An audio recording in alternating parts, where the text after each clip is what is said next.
2024 সালের 5ই আগস্টে শুধু ছাত্র জনতায় দেশের জনগণদেরকে ধরে নাই, ধরেছে সরাসরি আল্লাহ। আখাযনাহুম, এর ফাইল কর্তা আল্লাহ সরাসরি নিজে।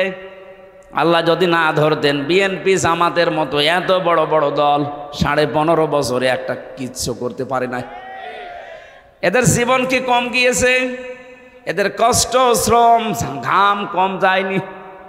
আমি এক একজনের মামলার সংখ্যা দেখতাম আদালতে। ওই ফাঁসির কন্টেম সেলের ভেতরে আমার সাথে মাঝে মাঝে দেখা করতে আসতো মানুষ। জিজ্ঞাসা করেছি কয়টা মামলা, এক একজন বলছে 313টা, 560টা। ও সারা জীবন চলে যাবে শুধু হাজিরা দিতেই, যদি খালাসও পায়। আপনার বিবেক কোন জায়গায় গিয়েছিল বলেন? একটা মানুষের নামে 313টা মামলা দেন, আপনি মানুষ?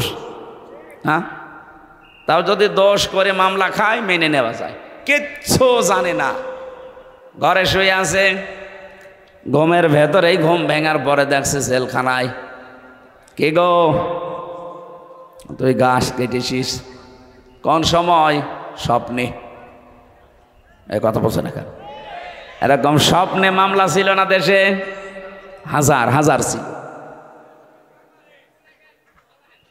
সুতরাং এই অবস্থার যারা সৃষ্টি করেছিলেন, আল্লাহ নিজে বলছেন আমি তাদেরকে তাদের পাপের বোঝা যখন পরিপূর্ণ হয়ে গেছে তখন আমি নিজে তাদেরকে ধরলাম। বাগতাতান শব্দটা কোরআনে আছে। আকস্মিকভাবে তাদেরকে এমনভাবে ধরেছি ওরা যে দুপুরের খাবার খাবে সে সময়টাও পায়নি। আল্লাহ পাক বলেন ফাইদা হুম মুবলিসুন, এমন অবস্থায় তাদেরকে ধরেছি যে তারা হতাশ হয়ে গেল, নিরাশ হয়ে পড়েছে। এরা যে হতাশ নিরাশ, এদের চেহারার দিকে এখন তাকালে আপনি টের পাবেন। জেলখানায় আমরা যাইনি, যতবার আমাকে আদালতে নিয়েছে কই ওদের চাইতে অপমান আমাদেরকে আরো বেশি করেছে। ওদেরকে তো দেখছি মাজায় এখনো দড়ি দেয়নি, আর আমাদের মাজায় দড়ি দিয়ে নিয়েছি। তো চেহারার ভেতরে আমাদের হতাশা ছিল না, কারণ আমরা মজলুম। আর এইগুলো সব জালেম। চেহারার ভেতরে দেখেন কোরআনের আয়াত অনুযায়ী আল্লাহ হতাশা দিয়ে ভরে দিয়েছে। মানুষ দেখলে আবেগে একটু আনন্দ করবে, কি পচা ডিম মারতেছে। কথা বলে না কেন? ফাকতিয়া দাবিরুল কওমিল্লাযিনা যালামু, আল্লাহ পাক বলেন জালেমদের শিকড় কেটে দেওয়া হয়ে গেছে। সুতরাং এখনো যারা আশা করে আছেন যে না মা আসতেছে, এই আশা বাদ দেন, কারণ জালেমদের শিকড় কেটে দিয়েছে কে? কিন্তু এই 8-9 দিনে আমরা কিছু ষড়যন্ত্র দেখতে পাচ্ছি। যারা পালিয়ে গেছে এরা এখন বাইরের বিভিন্ন মোড়লের কাছে ধর্ণা দিচ্ছে, আর এই মিথ্যা কথাটা তারা জানাচ্ছে যে আমরা নির্বাচিত ছিলাম, আমাদেরকে উৎখাত করা হয়েছে। এটা তাহা মিথ্যা কথা। 15.5 বছরে যারা ছিল ওরা যে নির্বাচিত ছিল এ কথা শয়তানকে বললে সেও বিশ্বাস করবে না। আপনি বলেন, ঘোড়াকে জিজ্ঞাসা করেন, ঘোড়া হাসবে। একটা কথা বললে, কারণ নির্বাচিত হওয়া লাগে যে পদ্ধতিতে, আল্লাহ সে পদ্ধতি কোরআনে কারিমে সূরা হজের 78 নম্বর আয়াতে দিয়েছেন। হুয়া জিতাবাকুম, আল্লাহ বলেন আমি তোমাদেরকে নির্বাচিত করি লক্ষ লক্ষ নবীর উম্মত থেকে, তোমাদেরকে আমি আল্লাহ নিজে নির্বাচিত বাছাই করেছি। তাহলে নির্বাচিত করার দায়িত্ব কার? পদ্ধতি কি? না, কথা বন্ধ করা লাগবে ভাই, যত জরুরি হোক 1 ঘন্টা পরে বলবেন। মাইকের আওয়াজ আরো বাড়িয়ে দেবেন, আমার গলা বসে যায় না জানো। নির্বাচিত করা লাগে যে পদ্ধতির মাধ্যমে, ওটার বাংলা নাম নির্বাচন। বাংলা নাম কি? জবাব দেবেন একেবারে ছাত্রের মতো বললাম। নির্বাচিত হয় মানুষ যে পদ্ধতিতে, নাম কি? আপনি একেবারে নিরপেক্ষ দৃষ্টিতে দিয়ে বলেন তো, এই 15.5 বছর নির্বাচন হয়েছে? না, হয়নি। আপনি কেন এই মিথ্যা কথা ছড়াচ্ছেন? কাদের সিম্পিতি আবার পেতে চান? সারা দুনিয়া জানে যে আপনি নির্বাচন ছাড়াই ছিলেন, কারণ 154 জন নির্বাচনের আগে ঘোষণা দিয়েছেন। কথা বলেন না কেন? দিনের ভোট আপনি রাতে করে নিয়েছেন। কিভাবে বলেন যে আমি নির্বাচিত ছিলাম? একটা হাজি মানুষ এত বড় মিথ্যা কথা আপনি বলতে পারলেন? হ্যাঁ, আপনার মেয়ে আপনার ছেলে যদি বলতো আমরা কিছু মনে করতাম না, কারণ তারা মিথ্যা বলে। কি আপনি একটা হাজি মানুষ হয়ে মিথ্যা বলেন, তামাম দুনিয়ার মানুষ কি মনে করবে? এ হাজি মনে হয় মিথ্যাই বলে। কাকে যখন ডিম পাড়ে দেখবেন কোকিলের, ও মনে করে কেউ দেখতেছে না। আপনি যে মিথ্যা বলছেন মনে করছেন কেউ জানে না, তামাম দুনিয়া এটা জানে যে আপনি মিথ্যাবাদী। আমার তো মনে হয় যত বছর বয়স ওনার, এতটা সত্য কথা জীবনে আছে কিনা আমার সন্দেহ লাগে। কি কথা বলেন? এই যে এই দুইটা কথা তার প্রমাণ। আপনি বলছেন আমি নির্বাচিত, আরে নির্বাচনই তো হয়নি, কিসের নির্বাচিত? বাংলাদেশে যে নির্বাচন হয়নি, আমার সাথে এক ওসি ছিল জেলখানায়, আমারে মাঝে মাঝে এসে বলতো হুজুর দেখেন তো আমার তওবা হয়েছে কিনা। কিভাবে তওবা করলেন? যে এই যে নির্বাচন গেল, উনি দায়িত্বে ছিল ফেনী, যে নুসরাত হত্যা মামলার। সে নির্বাচনের রাত 12টার পর থেকে আমার যা দলবল আছে এদেরকে সাথে নিয়ে আমি আল্লাহর নামে ভোট কাটা আরম্ভ করলাম। হ্যাঁ, এই যে কোরআন শরীফ আমার সামনে, এইভাবে বলছি, আমি আল্লাহর নামে ভোট কাটলাম। ফজর পর্যন্ত কাজ শেষ করার পরে এটা জমা দিয়ে দিলাম বাক্স। গোসল করলাম, ওযু করার পরে 2 রাকাত নামাজ পড়লাম।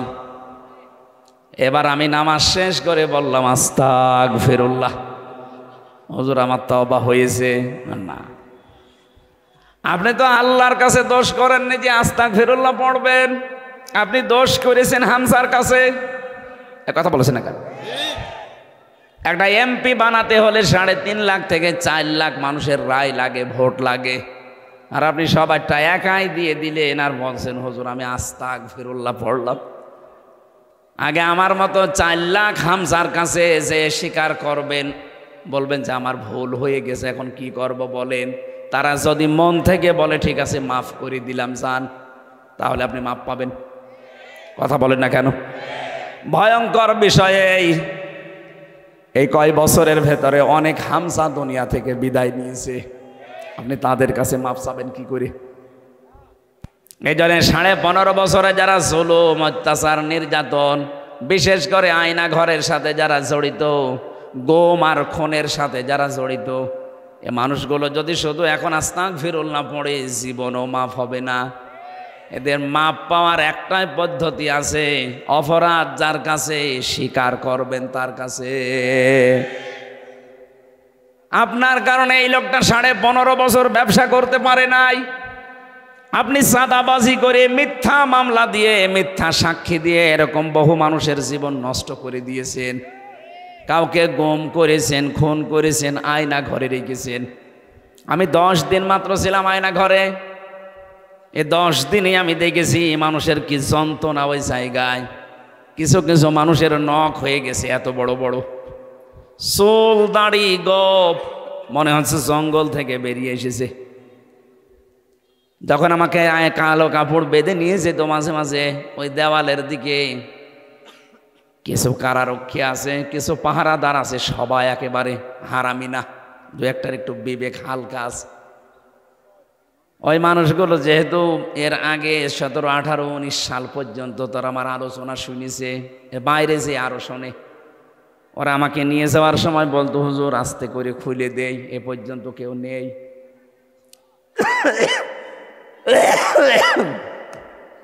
মাটির নিচে ওই সুড়ঙ্গ ঘর দিয়ে যখন নিয়েছে, এত বড় বড় নখ হয়ে গেছে, দেওয়ালের সাথে খুশিয়ে খুশিয়ে কেউ কেউ লিখেছে, মোবাইল নাম্বার দিয়ে নিচে লিখে দিয়েছে, ভাই যদি মাইরে যেতে পারেন নাম্বারে বলবেন যে আমি বেঁচে আছি। আপনি কি করেছেন টের পাচ্ছেন? আপনি যদি মেরে ফেলতেন, ইলিয়াস আলীকে ধরার পরে যদি আপনি মেরে ফেলে বলতেন তাকে মেরে ফেলেছি, তার বউটা অন্তত অন্য জায়গায় বিয়ে করতে পারত। কথা বলে না কেন? তার ছেলে, ওই ছোট্ট ছোট্ট মেয়েগুলো জানতো যে বাবা মারা গেছে। এখনো পর্যন্ত আপনি জানালেনও না যে লোকটা মরে গেছে, অথচ তাকে বহু আগে আপনি মেরে ফেলেছেন। এই গম, এটা আমার মনে হয় মানুষ হত্যার চাইতেও বড় অপরাধ। এদেশে কিয়ামতের আগে যারাই আসবে এই গম নামক এত বড় মানবতা বিরোধী কাজ যেন কিয়ামত পর্যন্ত তুলে দেয়। আপনি মেরে ফেলেন একটা মানুষকে তার অপরাধের জন্য, আপনি গম করবেন কোন কারণে? কত ক্ষতি হয় জানেন? এটাই আমার 10টা দিনের ভেতরে আমার বাবা মা স্ত্রী আমার 2টা মেয়ে পাগল হয়ে গেছে। 10 দিন মাত্র। মুফতি ফখরুল আমার সাথে ছিল, উনি আমাকে বলতো, ভাই হামজা তোমার সাথে কি করে আমি জানি না, আমার এই পায়ের ভেতর দিয়ে হাত দিয়েছে, এভাবে বসিয়ে পায়ের ভেতরে হাত দিয়ে সামনে যে লোহার ব্যারিকেড দেওয়া আছে ওর সাথে হাত বেঁধে হ্যান্ডকাপ দিয়ে লাগিয়ে দেয়। আরে ভাই 2 মিনিট 5 মিনিট 10 মিনিট না, বছরের পর বছর। কাউকে আমি 8 বছর 10 বছর 14 বছরের মানুষ দেখেছি ওখানে। 14টা বছর একটা মানুষ, এদিকে 1.5 হাত, এদিকে 3.5 হাত, এতটুকু একটা ঘর, কোনো আলো বাতাস নেই। একটা মানুষ জানে না যে এটা কোন বছর কোন সাল চলছে, কি মাস এটা, কি বার এটা, কয়টা বাজে, ওর কিচ্ছু জানা নেই। 2-5 দিন 10 দিন থাকলে তো মানুষ পাগল হয়ে যাওয়ার কথা। আমি তো প্রায় হাফ পাগল হয়ে গিয়েছিলাম, অথচ আপনি আসেন 14 বছর। আমার মনে হয় এই দেশের 18 কোটি মানুষকে মানুষ যদি যিনি পালিয়ে গেছে ওনাকে মাফ করে দেয়, ব্যারিস্টার আরমানের বউ জীবনও মাফ করবে না, এম ইলিয়াস আলীর বউ জীবনও মাফ করবে না। আপনি ওই জায়গায় থাকলে বুঝতে পারতেন কি করেছেন। এ কঠিন অবস্থাগুলো আপনি তৈরি করলেন, আর এখন বলছেন আস্তাগফিরুল্লাহ, আল্লাহ আমাকে মাফ করে দেন। আল্লাহর কাছে আপনি অপরাধ করেছেন, আপনি অপরাধ করেছেন আমাদের কাছে। কথা বলেন ঠিক কিনা? যাদের কাছে অপরাধ করেছেন, যদি সত্যি আপনি জালেম হয়ে থাকেন, আপনি নিজেও জানেন আপনি জালেম কিনা। অপরাধ যার কাছে স্বীকার করবেন তার কাছে। কিভাবে স্বীকার করবেন? যে বলবেন যে ভাই আমার মাফ হয়ে গেছে, ভুল হয়ে গেছে, না, এই 15.5 বছরে তার যে বিশাল ক্ষতি করে ফেলেছেন, ওই ক্ষতিপূরণ আগে তাকে দেবেন। কথা বুঝতেছেন? আমার যে 3টা বছরে আমার বাবার কাছ থেকে প্রায় 30 লাখের উপর আপনার টাকা নিয়েছেন বিনা কারণে। এই যে কয়েকদিন আগে মামলা আমার সব খারিজ হয়ে গেল, আদালত কর্তৃক প্রমাণিত যে আমার কোনো দোষ নেই, আমি নির্দোষ। তাহলে আদালত বলছে আমার কোনো দোষ পাইনি, আমি নির্দোষ। বিনা কারণে নির্দোষ মানুষটাকে 3 বছর আপনি তাও সাধারণ জেলে রাখেননি, ফাঁসির কন্ডেম সেলের ভেতরে রেখেছিলেন। বলেন, আমি কি ওই ধরনের অপরাধ করেছিলাম? ওখানে তো রাখা লাগবে যে মানুষগুলো মার্ডার মামলার আসামি। কেন আপনি আমাকে ওখানে রাখলেন? আমারে আর মামুনুল হককে আর ওই গিয়াসউদ্দিন মামুন সাহেবের 3 জনের ব্যাপারে এত কড়াকড়ি ছিল ভেতরে, দেখতাম ওই ফাঁসির কন্ডেম সেলে রেখেছে, আবার সিসি ক্যামেরা দিয়ে রেখেছে, আমার সাথে যেন কেউ কথা না বলে। এত মানসিক কষ্ট, খাবারের কষ্ট, যোগাযোগ বিচ্ছিন্ন করে রেখেছিলেন। আর আপনি এখন আস্তাগফিরুল্লাহ পড়বেন, আল্লাহ আপনাকে মাফ করে দেবে। তা আমরা কি করছি? হায় 15.5 বছর আবার আপনাকে আমি বাঁচাতে চাই। যদি সত্যিই মাপ পেতে চান, এই মায়া কান্না বাদ দিয়ে সত্যিই যদি মাপ পেতে চান, যার কাছে যে অপরাধ করেছেন এই অপরাধ স্বীকার করেন, আর ওই অপরাধের জন্য যা যা ক্ষতি হয়েছে ক্ষতিপূরণ দেন। কাউকে মিথ্যা মামলা দিয়েছেন, মিথ্যা সাক্ষী দিয়ে তাকে 5 বছর জেল খাটিয়েছেন, ওই 5 বছরে তার যে বিশাল ক্ষতি করে ফেললেন, ওই ক্ষতিপূরণ আপনাকে দেওয়া লাগবে।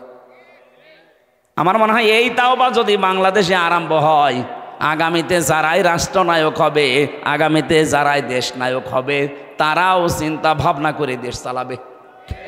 কথা বলেন না কেন? 2টা শর্ত আছে কোরআন শুনতে হলে। ফাস্তামিউ লাহু ওয়া আনসিতু, এটা আমাদের মালিকের ভাষা। কার ভাষা? খুব দামি কথা, কিন্তু 1 নম্বরে শোনা তো লাগবেই, চুপ থাকাও লাগবে। কারণ আল্লাহর চাইতে বড় কথা দুনিয়াতে আর কারো হতে পারে না। এমনকি তার মতো সত্য কথাও কার আছে? সুতরাং সত্য একদিকে, বড় আর একদিকে, নিশ্চুপ হয়ে থাকবেন। কালিমাতুল্লাহি হিয়াল উলিয়া, সবার উপরে থাকবে আমার আল্লাহর কথা। দল মত জাতি বর্ণ ধর্ম নির্বিশেষে, আজকে এটা শুধু জামাত বিএনপির অনুষ্ঠান না, মানুষ পদবাচ্চে যারা বিবেচিত সবার জন্য আজকের এই অনুষ্ঠান। হাদা বায়ানুল লিন্নাস, মানুষ যারা তাদের জন্য আপনি বর্ণনা করেন। আমরা সেই উদ্দেশ্য নিয়েই বসেছি। মানুষকে আল্লাহর কালামের ভেতরে গুরুত্বপূর্ণ একটা বিষয় বিবেক, কি বললাম? এখন আর জবাব দেন না, না এটা ক্লাস চলছে, ওনারা ক্লাস নাই কলেজে, আমরা 12 মায়ের 13 ছেলে নিয়ে ক্লাস করছি। জবাব দেবেন একেবারে 1-2 ছেলেপিলের মতো। বলেন তো গুরুত্বপূর্ণ বিষয় আজকের সাবজেক্টের নাম কি? বিবেক। আরো জোরে বলেন। বিবেক যদি কেউ কাজে লাগায় সে রাস্তা হারাবে না, আর বিবেক কাজে লাগে না, এই জন্য এ দেশটা হারিয়ে গিয়েছিল। 15.5 বছরে যারা ছিল বলেন তো ওদের বিবেক কি ছিল না মরে গিয়েছিল? মরে গিয়েছিল। নাই তো জীবিত মানুষ পিটিয়ে ছাড়া তার লাশের ওপরে ড্যান্স দিতে পারে, এ কি মানুষ বলা যায়? পশুও তো এত নিচে নামে না। কথা বলে না কেন? সুতরাং যারা আমরা এসেছি, আমরা আশা করছি আমরা মানুষ, আদমের সন্তান, আশরাফুল মাখলুকাত। আদমের সন্তান 2 প্রকার হয়, একটা সুসন্তান, একটা কুসন্তান। আবু জেহেল, আবু লাহাব, উতবা, সাইবা, ফেরাউন, হামান এরা ছিল কুসন্তান, এরাও আদম সন্তান। এরা কি সন্তান? আপনি এখন বিশ্বের দিকে তাকান, গুগলে সার্চ দেন, 6 জন মানুষের নাম গণহত্যার তালিকায় ভেসে আসবে, তার ভেতরে যিনি পালিয়েছে ওনার নামও আছে। তার মানে উনি গণহত্যাকারী, এটা স্বীকৃত, তামাম দুনিয়া এখন জানে। যেইভাবে হোক চলে গেছে, আলহামদুলিল্লাহ। কথা বলেন না কেন? কাকে ধরে না এই দেশে? এটা ফকির পর্যন্ত বাদ যায়। ফকিরও তার, আমার মনে হয় ভিক্ষার পরে চাঁদা দেওয়া লাগতো। এই কথা বলেন না কেন? ফকিরের চাঁদা দেওয়া লাগতো না? কি অবস্থা বানিয়েছিল দেশটাকে। জাহান্নাম কেমন হবে আমরা শুধু পড়েছি, দেখি নাই।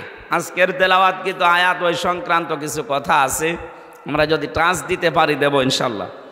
কিন্তু 15.5 বছরে ওরা দেশটাকে জাহান্নামের মতোই বানিয়ে ফেলেছিল। হঠাৎ করে আল্লাহ দৃশ্য পাল্টিয়ে দিলেন কেন?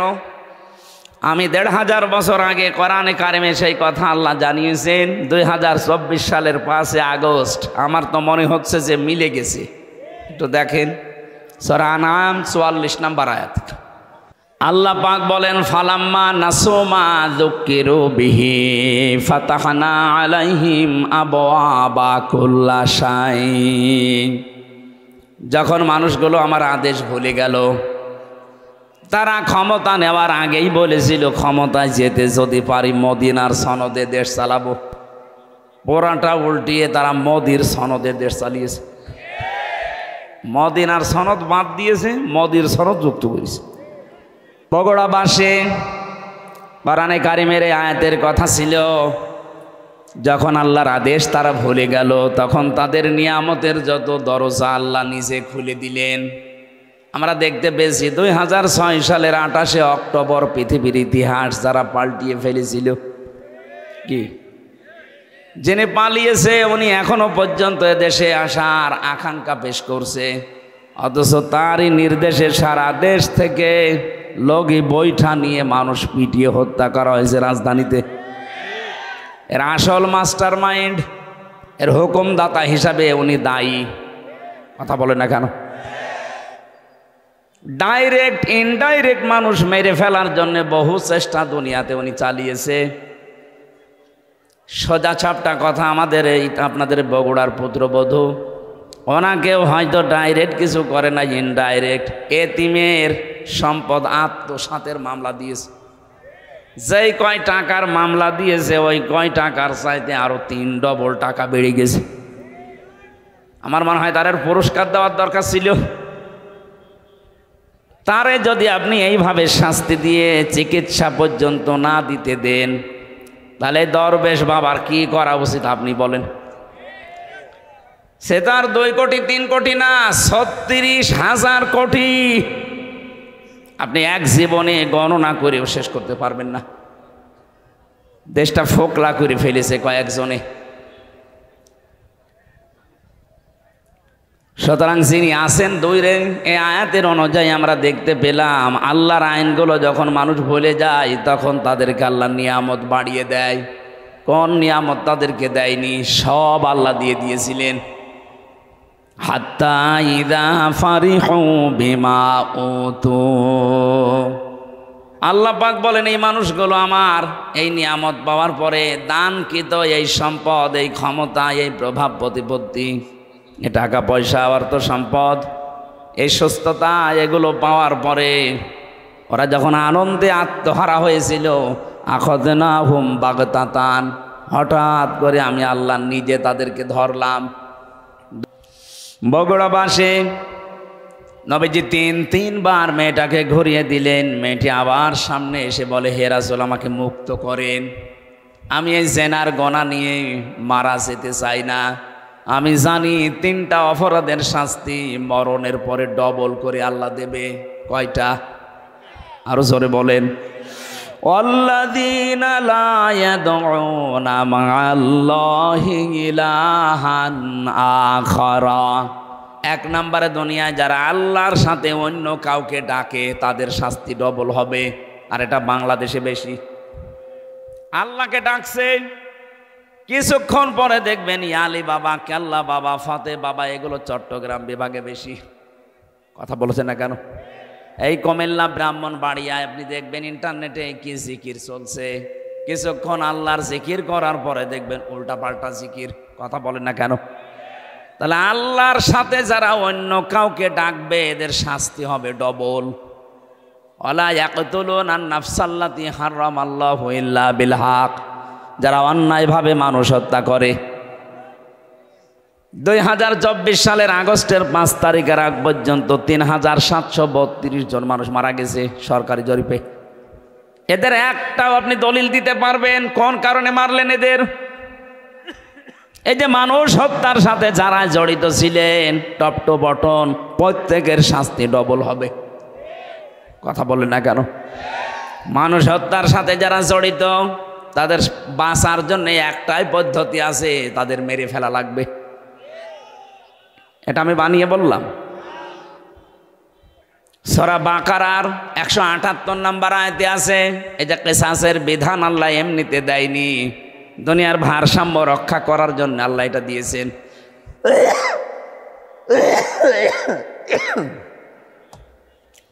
সুতরাং যারা মানুষ হত্যার সাথে জড়িত, আপনাদের আখিরাত শেষ, আপনি মারা গেলে জাহান্নামী। ওমাই ইয়াকতুল মুমিনা মুতাআম্মিদান ফাজাযাউহু জাহান্নাম, সূরা নিসার 93 নম্বর আয়াত। আল্লাহ বলেন যারা মানুষ হত্যা করে তাদের 1 নাম্বার শাস্তি জাহান্নাম। কি বলেন? বলেন। আপনার আখিরাত তো শেষ।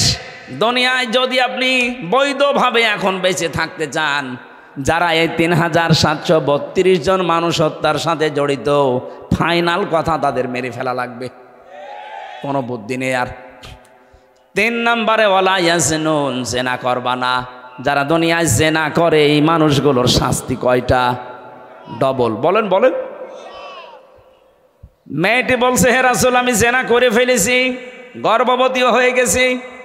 বিশ্ব নবী বললেন তোমার অপরাধ হয়েছে, কিন্তু বাচ্চাটার অপরাধ নেই, ওটা আগে খালাস হোক। খালাস হওয়ার সঙ্গে সঙ্গে আসবো, আমি বিচার করে দেব।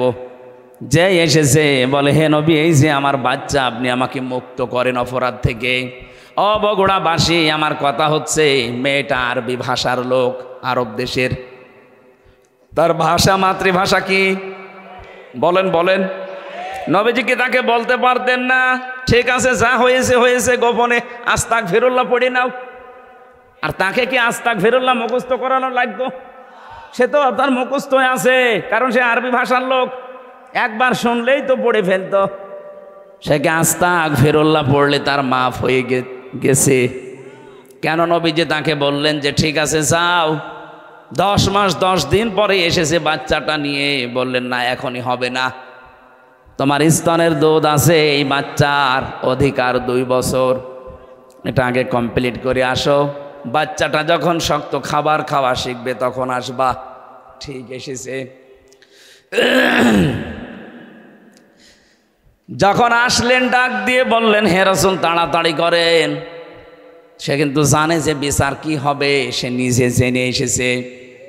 বিশ্বনবী নিজে ছেলেটাকে এক সাহাবীর আন্ডারে দিয়ে দিলেন, ডাক দিয়ে বললেন একে মাটির ভেতরে গেড়ে দাও। চারিদিক থেকে পাথর মারা আরম্ভ হয়ে গেছে। হযরতে খালিদ ইবনে ওয়ালিদ বলেন, এত জোরে একটা পাথর নিক্ষেপ করলাম, একটা ফিনকে দিয়ে রক্ত এসে আমার শরীরে লেগেছে। আমি বরদোয়া দিয়েছিলাম, ভৎসনা দিয়েছিলাম।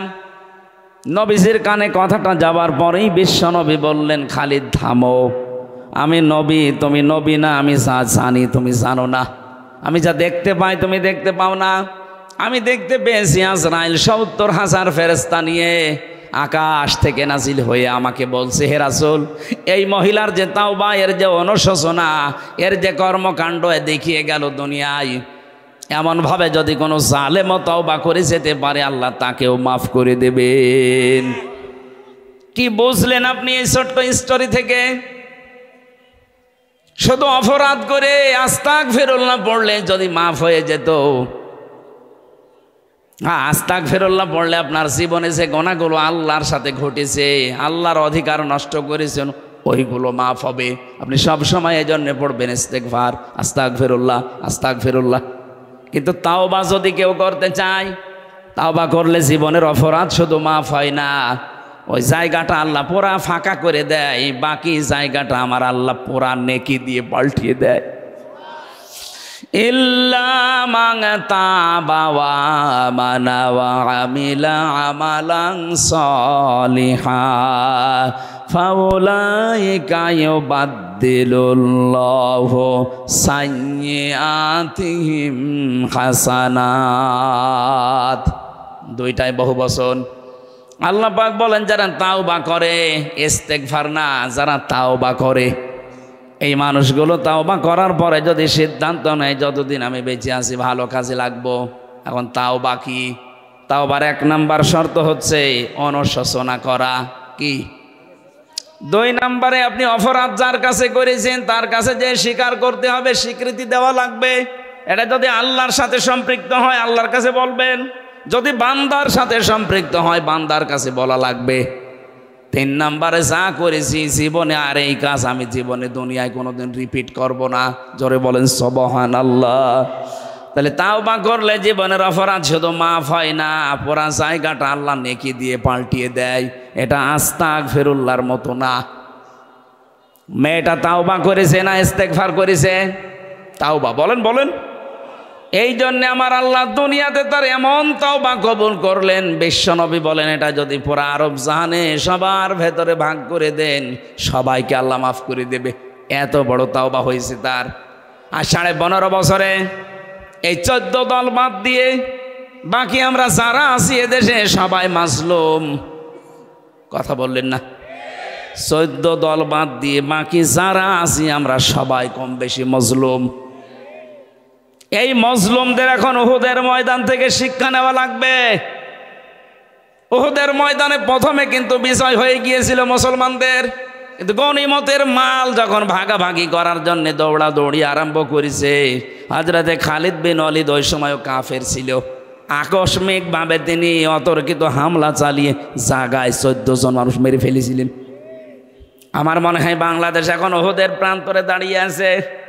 আমরা যে বিজয়টা পেয়েছি, এই মাজলুম মানুষগুলো যদি এখনো পর্যন্ত মায়ের পেটের সন্তানের মতো আমরা সিমেন্টেড হয়ে যেতে না পারি, ওরা কিন্তু এখনো উৎপেতে আছে।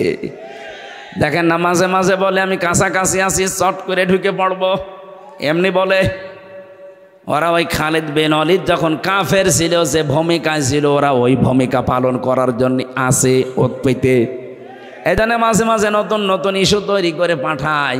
আর দেশের কিছু মানুষ আছে ওরা আন্দাজে লাফিয়ে পরিবেশ নষ্ট করে। আর পরিবেশ নষ্ট করে করবে কি? পেছনে লাল হয়ে যায়। কথা বলছে না কেন?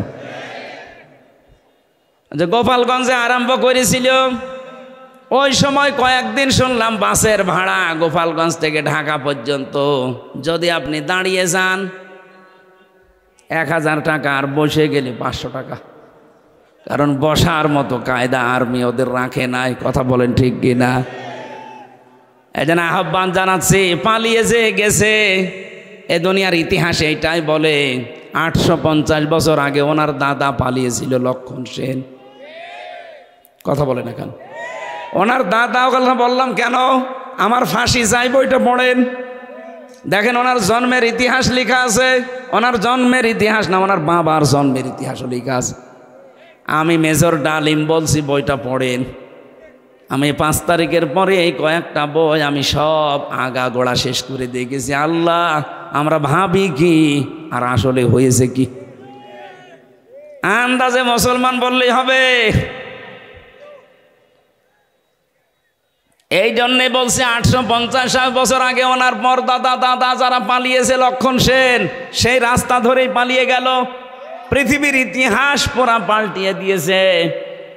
350 জন এমপি একবারে পালিয়ে যায় সারা পৃথিবীর 257টা রাষ্ট্রে। আমি পাইনি, এ বাংলাদেশে দেখলাম। শুধু পার্লামেন্টের যারা মেম্বার এরাই পালিয়ে যায়নি, জাতীয় মসজিদের ইমাম পর্যন্ত পালিয়ে গেছে। কি আশ্চর্য বলেন তো, ইমাম সাহেবও পালিয়ে যায়। কিছুদিন পরে এসেছিল আবার জোর করে ইমামতি নেওয়ার জন্য, জনগণ জুতা পিটা দিয়েছে। পরের দিন দেখলাম স্ট্যাটাস দিয়েছে ফেসবুকে, জনগণ আমাকে জুতা দিয়ে পিটিয়েছে কিন্তু আমার গায়ে লাগেনি। ওরে শয়তান, মানুষের বিবেক মরে গেছে। ও মানুষটা কত নিচে নেমেছিল বলেন। দুনিয়ার স্বার্থে এই লোকটা নৌকা মার্কা নিয়ে দাঁড়িয়েছে। আমার মনে হয় লোকটা যদি কুকুর মার্কায় দাঁড়াইতো তাও পাস করত। কারণ মার কাটা আল্লাহ এত বেশি ঘৃণিত বানিয়ে দিয়েছে, পায়খানার দিকে মানুষ এখন তাকায়, তাও নৌকার দিকে তাকায় না। তাকায়, এখন চড়া লাগবে মাঝে মাঝে বন্যা হলে। এই কারণে যারা এখন চড়তে যায় তারাই ধরা খায়। এই যে দরবেশ নৌকায় করে পালিয়ে যাচ্ছিল, সাবধান। এই জন্য নৌকা যখন ডুবে গেছে, ও ছাতা আর মনে হয় কিয়ামতের আগে উঠবে না। কারণ দুনিয়ার ইতিহাসে এইটাই আমরা পড়েছি, কোন স্বৈরাচার যদি একবার পালিয়ে যায়, ও জীবন থাকতে আর ফিরে আসে না। কারণ ও জানে আমি গেলেই মারা পড়ে যাব। জনগণ যেভাবে ফুসে আসে, ওই দিন যদি আর 5 মিনিট সময় পেত, আমার মনে হয় এতদিন কব্বরে পাঠিয়ে দিত।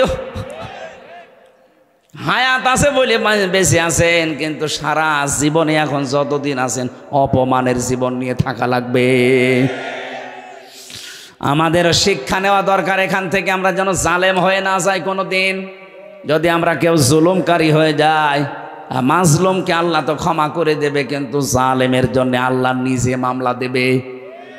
এটা আছে সূরা শুরা 25 নম্বর পারা 6 নম্বর পৃষ্ঠার 12 নম্বর লাইনের 42 নম্বর আয়াতের প্রথম অংশে আছে, ইন্নামাস সাবিলু আলাল্লাযিনা ইয়াযলিমুনান নাস। অবশ্যই আমি আল্লাহ নিজে মামলা দায়ের করব তাদের বিরুদ্ধে যারা মানুষ হয়ে মানুষের উপরে জুলুম করেছে। 15.5 বছরে যে জুলুম হয়েছে এটা ওয়াজ করা লাগবে আরো জোরে। সুতরাং 1628টা চেয়ার ছিল এই দেশে, মেন চেয়ার।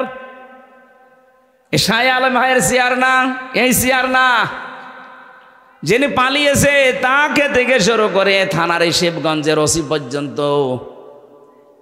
1628টা চেয়ার ছিল মেন দায়িত্ব পালন করার জন্যে। আর এইগুলোই যারা ঘোরাফেরা করে এরাই দেশ চালায়।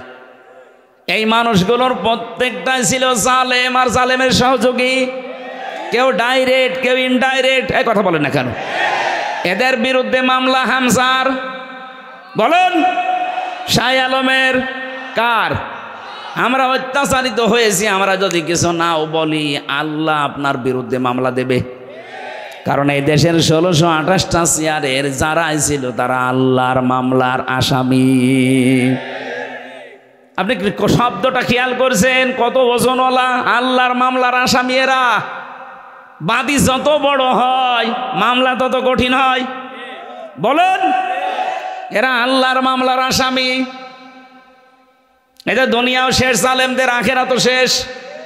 আল্লাহু লা ইয়াহদিল কওমাজ জালিমিন। আল্লাহ বলেন আমি জালেমদেরকে হেদায়েত দিচ্ছি না, দেব না। এটা মোজারে, বর্তমান ভবিষ্যৎ, প্রেজেন্ট ফিউচার। কি করলেন আপনি জালেমদের দোসর হয়ে সাহায্য সহযোগিতা করে যা কামিয়েছিলেন সেগুলো ভোগ করতে পারলেন না।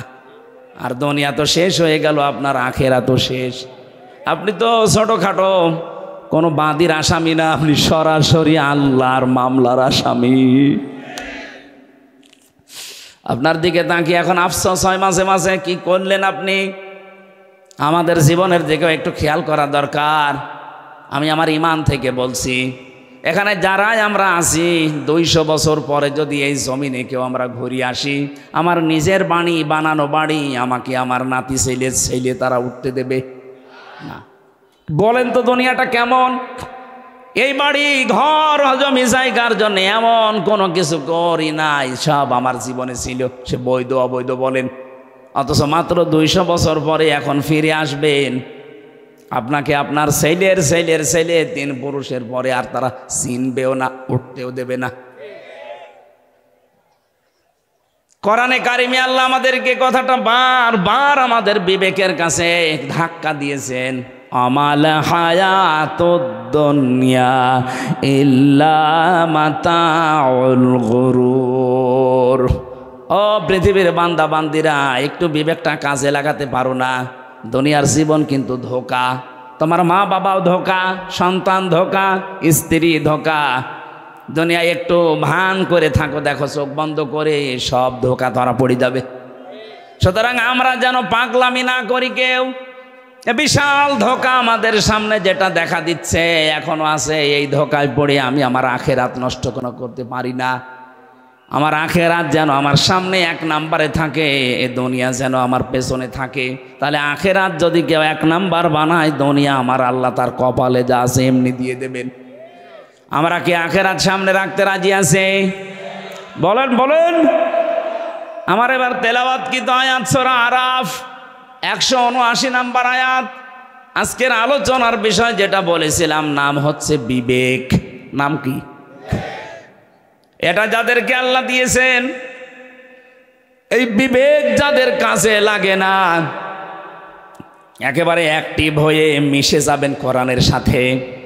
আল্লাহ পাক বলেন, ওয়ালাকাদ যারানা লিজাহান্নামা কাসীরাম মিনাল জিন্নি ওয়াল ইনস। অধিকাংশ মানুষ আর জিন জাহান্নামে যাবে, এই জন্যই তাদেরকে বানিয়েছি। কে বলছেন? প্রশ্ন আসতে পারে, তাহলে আমার দোষ কি? অধিকাংশ মানুষ আর জিন যদি জাহান্নামে যায়, তা আমার কি দোষ? হ্যাঁ, এখান থেকে আল্লাহ 3টি ইন্দ্রিয় শক্তির কথা দিয়েছেন। যাদের ভেতরে এই 3টা আছে, যদি কাজে না লাগে সে জাহান্নামে যাবে, যার কাজে লাগবে সে জান্নাতি। একেবারে কাটছাট সহজ কথা। 1 নম্বরে লাহুম কুলুবুল লা ইয়াফকাহুনা বিহা, যাদের কলব আছে কিন্তু চিন্তা ভাবনা নেই। এই যে আপনাকে বিবেক আল্লাহ দিয়েছেন, কিন্তু বিবেকটা আপনি কাজে লাগান না। বিবেক কাজে লাগাতে পারলে আপনি রাস্তা হারাবেন না, রাস্তা পেয়ে যাবেন। একেবারে গোড়াতে শিকড়ে আল্লাহ হাত দিয়েছেন আমাদের। হালাতা আলাল ইনসানি হিনুম মিনাদ দাহারি লাম ইয়াকুন শাইআম মাযকুরা। আল্লাহ পাক বলেন, হামজা একটু কি খেয়াল করো না, বিবেকটা কাজে আমার লাগে না যে তুমি জন্মের আগে উল্লেখ করার মতো কিছুই ছিলে না। আমার এই যে 33 বছর বয়স, এখন 34 বছর আগে হামজা নামে আমার বংশে যেহেতু কেউ ছিল না, আমার বংশে আমার এই রিয়াজ এবং ফিরোজা, এই মাধ্যমে আমি দুনিয়ায় আসলাম। কেউ আলোচনাও কোনো দিন করেছে যে এখানে হামজা নামে একজন এসেছে? মাত্র 34 বছর আগে। আল্লাহ পাক আমাকে এটা স্মরণ করাচ্ছেন কেন? কারণ একটা দুর্বল জায়গায় আঘাত দিয়েছেন আমার। আমি তখন কিছুই ছিলাম না, নেই থেকে আস্তে আস্তে আমার আল্লাহ আজ হামজা বানিয়ে চেয়ারে বসিয়েছে। এখানে মা বাবার দায়িত্ব শুধু বিছানায় থাকা, বাকি যা করার কে করেছে? একটু বিবেকটা এদিকে কাজে লাগাতে পারেন না? আল্লাহ আমাদের একটা স্মরণের মাধ্যম দিয়েছেন এইভাবে, ফালিয়ানজুরিল ইনসানু মিম্মা খুলিক খলিকা মিন মাইন দাফিকি ইয়াখরুজু মিন বাইনিস সলবি ওয়াত তারাইব। মানুষ কি একটু নজর করে দেখে না যে কি দিয়ে তারে বানালাম? বাবার স্ফলিঙ্গ দিয়ে দ্রুত গতিতে বের হয়ে যাওয়া পানিটা দিয়ে, যেটা একবার বের হয়ে শরীর থেকে গোসল ফরজ হয়ে যায়, যে পানির ছাড়া পৃথিবীর কোনো মার্কেটে 4 আনাও দাম নেই। কথা বলেন না কেন? কেউ ফ্রি দিলেও আপনি নেবেন না। এরকম একটা না পাক দুর্গন্ধযুক্ত পানি দিয়ে আল্লাহ আমার অস্তিত্ব আরম্ভ করলেন। আল্লাহ পাক বলেন এই পানিটা যখন মায়ের রেহেমের ভেতরে যায়, বাবার মাকে দিয়ে আমি আল্লাহ এই 2টা না পাক পানি এক জায়গায় 4 8টা জিনিস বানাই। চুল, রগ, হাড় আর পর্দা, রক্ত, গোশত, চর্বি আর চামড়া। বিজ্ঞান ভিত্তিক আলোচনায় যখন তাফসীরগুলো আমি মিলিয়েছি দেখেছি হ্যাঁ এই 4 8টা জিনিস এক। আল্লাহ পাক বলেন মানুষ বানাতে কমপক্ষে 13টা উপাদান লাগে। 13টা বিষয় এক জায়গায় না হলে দুনিয়ায় আপনি আসতে পারবেন না, আসলেও অপূর্ণাঙ্গ হয়ে আসবেন। 4 4 8টা নয়, আপনার মার বাবা 2 জনেরটা নিয়ে বানালেন, বাকি 5টা এখনো 13 হতে কয় লাগে? এই 5টা আমার আল্লাহ নিজের রব নামের কারণে দিয়েছেন। ওয়াজআলা লাকুমুস সামআ ওয়াল আবসারা ওয়াল আফইদা। আল্লাহ বলেন শ্রবণ শক্তি, দর্শন শক্তি, বাক শক্তি, আকেল শক্তি আর ঘ্রাণ শক্তি। এর ভেতরে যদি একটাও তোকে কম দিতাম দুনিয়ায় আসতে ঠিক, কিন্তু অপূর্ণাঙ্গ হয়ে। যদি বাক শক্তি না দিতাম কথা বলতে পারতে না। বিজ্ঞান এখন প্রমাণ করছে কয়েক ইঞ্চি জায়গায় মানুষ যে কথা বলে, এক একটা কথা তৈরি হতে 27টা ধাক্কা লাগে। কয়টা? আপনি কম্পিউটার ভেড়াবেন, আমি যা দেখিয়ে দিতে পারবো। 27টা স্তর পার করার পর একটা কথা তৈরি হয়। পৃথিবীর কেউ আপনাকে এই কথা বলার যোগ্যতা দেয়নি। দিয়েছে কে? দুঃখজনক হলেও সত্য, এই 15.5 বছরে আল্লাহর এই বাক শক্তি জালেমরা কেড়ে নিয়েছিল। ওরা বন্ধ করে দিয়েছিল আমাদের কথা বলার যোগ্যতা। কথা বললেও বলতে পারতাম না। কথা বলেন না কেন? কথা তো বলবো আমার মনে যেটা আছে, যেটা বৈধ কথা ওইটা, অথচ আমাদের কণ্ঠনালী চেপে ধরত। আমরা চাই কিয়ামতের আগে আমাদের এই বাক শক্তি কেউ যেন রুদ্ধ করে দিতে না পারে। কথা বলেন। আমার এই অধিকার আমার আল্লাহ দিয়েছেন, আপনি কেন বন্ধ করলেন? কোরআনে কারিমে আল্লাহ যত বড় বড় রহমতের কথা তিনি জানিয়েছেন, তার ভেতরে 4টার কথা সবচাইতে বেশি জানিয়েছেন। 1 নম্বরে আর রহমানু আল্লামাল কোরআন খলাকাল ইনসানা আল্লামাহুল বায়ান। আল্লাহ পাক বলেন আমি যে রহমান, আমার দয়া দেখতে চাও, পৃথিবীর সবচাইতে বড় দয়া কোরআনে কারিম তোমাদেরকে দেওয়া।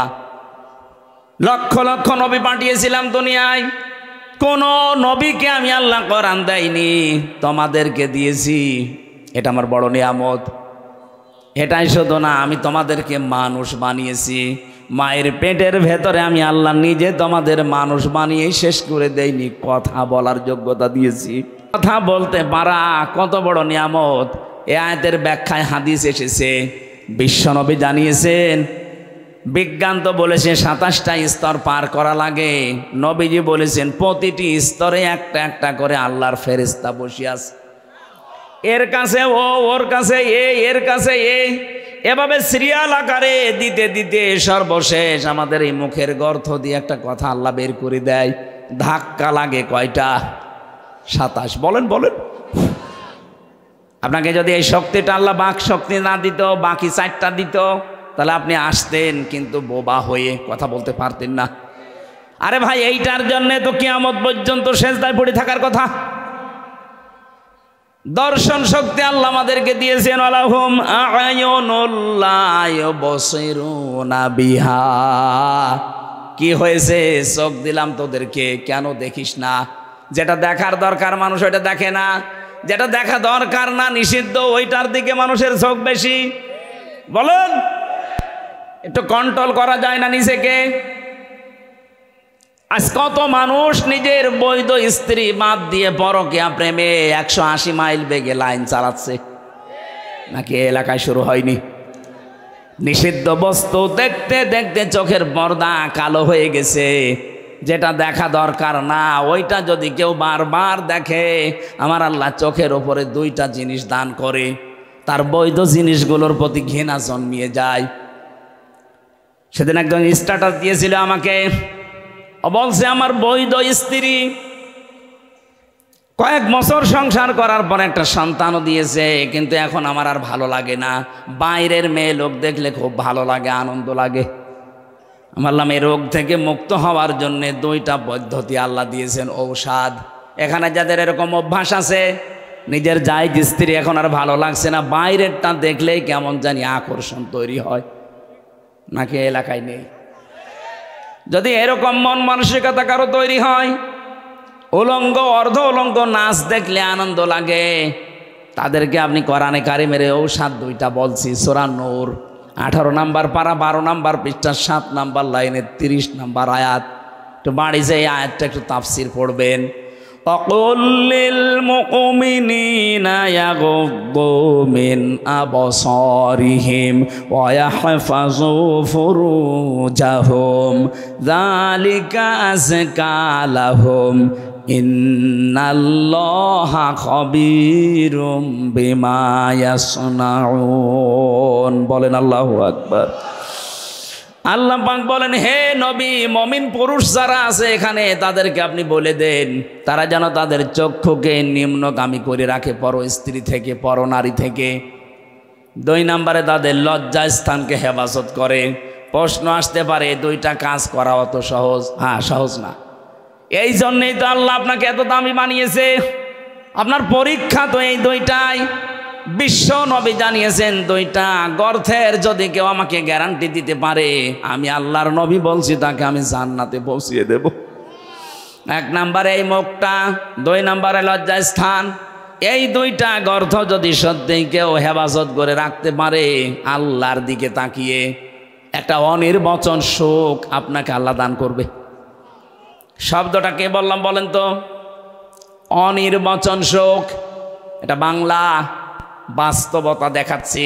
এই যে সিল ছো মারে যখন পাখির বাচ্চাদের, মা পাখিটা তখন নিজের ডানাটা এভাবে বিছিয়ে ফল করে দেয়, এর নাম আরবিতে ওয়াকফিজ।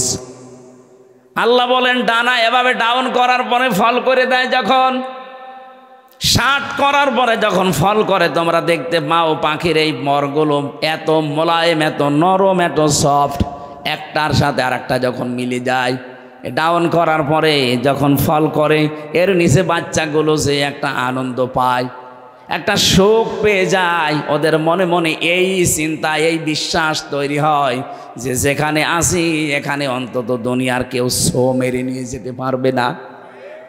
তখন ওরা কিচির মিচির আওয়াজ দেয়। বাংলাতে এদেরকে বলা হয় অনির্বচন সুখ। আপনি যদি সত্যি আল্লাহর ভয়ে আজকে আপনার এই চোখের যে গোনা আছে এটা বন্ধ করে দিতে পারেন, আপনার হৃদয়ের ভেতরে আল্লাহ আলাদাভাবে একটা সুখ নিজে দান করবেন।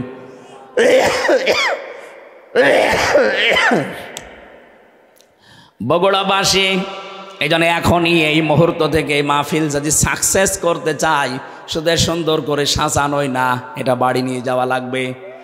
যাদের মোবাইলে এমন দৃশ্য তৈরি করা আছে, ডিলিট করেন। যেটা নিচে দেখলে আনন্দ পান, অন্য দেখলে আপনার লজ্জা লাগে। এরকম দৃশ্য নেই? এই কথা বলছেন এখানে? এইরকম দৃশ্য যাদের আছে, নিজে দেখলে খুব আনন্দ লাগে, মজা লাগে, অন্য কেউ দেখলেই আপনার লজ্জা লাগে।